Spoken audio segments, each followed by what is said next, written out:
So today we're going to be doing some homebrewed coolers. Just a few simple ingredients that you're going to need. You need some water. You're going to need some sugar. You're going to need some yeast, and then you're also going to need syrup of your choice. Today I've got raspberry. Brand doesn't really matter. We're using about a liter, 33.8 fluid ounces. And then what we're going to do is I've already got about 5 gallons, just under 5 gallons worth of water in my bucket here. And then we're going to take our sugar with our stir paddle and just kind of stir and put that in.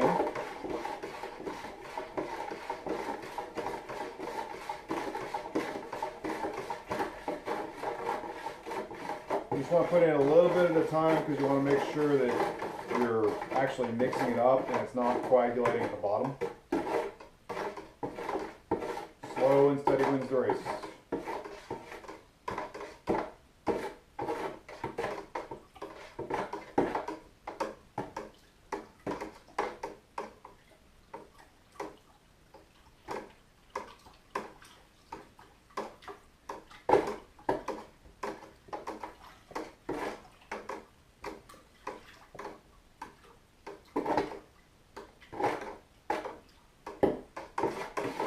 This is just regular tap water I've got in here. Some people say that you need to boil your water. Some people say that you don't. I don't, but I most certainly want to make sure that everything that touches this is going to be sanitized. I'll sanitize, wash, clean, sanitize the bucket, the stir paddle before I do any of this here. And it really doesn't matter what kind of sanitizer you use. What I use is called Star Sand, and that's for brewing. And when you use that, it's gonna foam up a little bit, and you'll have foam left on the inside of the bucket, as well as foam on whatever else it touches, and that's just fine. Key phrase is don't fear the foam.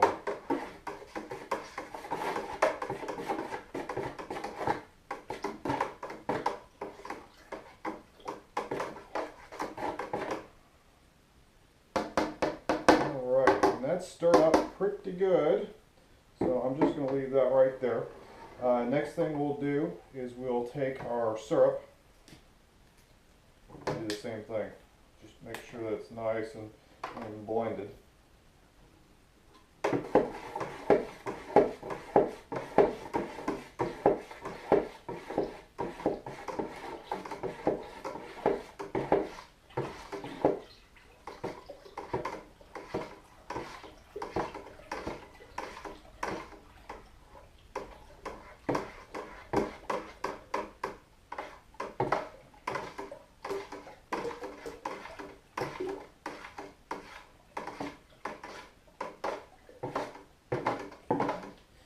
Once we're at this point here, what you want to do is take what's called a gravity reading, and it just tells you how much sugar is in your mixture, how much available sugar there is for the yeast to eat and produce the alcohol. I'm not going to today because I've kind of got an idea of what it should be at. And final alcohol by volume here, we're going to roughly have, off the top of my head, 4, 5, 6% is what we're going to come up with. The yeast we're using is called turbo yeast.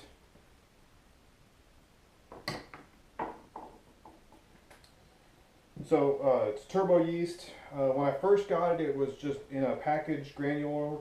I've done a process where I've used it already in another batch of coolers, and I've done what's called washing it. I'll do another video on washing. The process I've done here is I've made a yeast starter. Basically, I'll do another video on it, but you've got a stir plate, and you make this about 24 to 48 hours ahead of time. And it's basically just some sugar water for the coolers. If you do beer, it's going to be a little bit different. When I do that video, we'll go over that. So we'll just take our yeast and we'll also add it. And when you stir this time with the yeast, you want to stir it vigorously. because what you want to do is you want to induce or introduce air into the mixture. The more air there is right now, the better off it is for the yeast. What you don't want to do is when you go to bottle this, is you don't want to aerate at that point.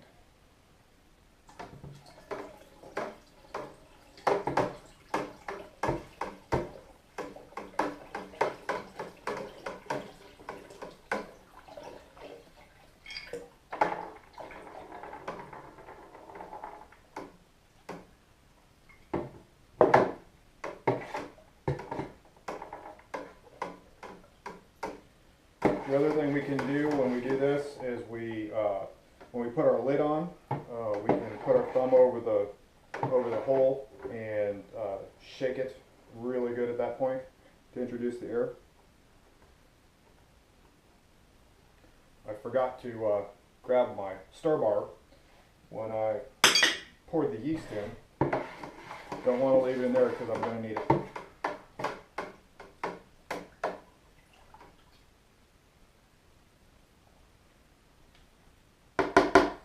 So that's pretty much it. What I'll do next is I will put my lid on. I'll probably shake it a little bit to add some more air into it, and then I'll take some sanitizer and fill this up to about a third to half the way, and then put it in the port here. So basically what it's going to look like is that. You'll let it sit in cooler temperatures for about a week. You'll notice as the coolers start to ferment, the little inner portion will bounce up and down, and then as it slows, close to 5 to 6 days, sometimes even 3 to 4 days, it'll start to stop, and then it'll still be fermenting, but it just won't be actively fermenting where the bobber's popping up and down.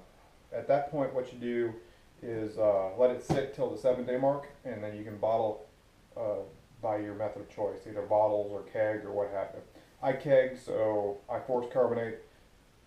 That's easiest for me. Got a kegerator, all that good stuff. So, but anyway, that's the way to start your coolers, and then we'll be back in 7 days to bottle them up.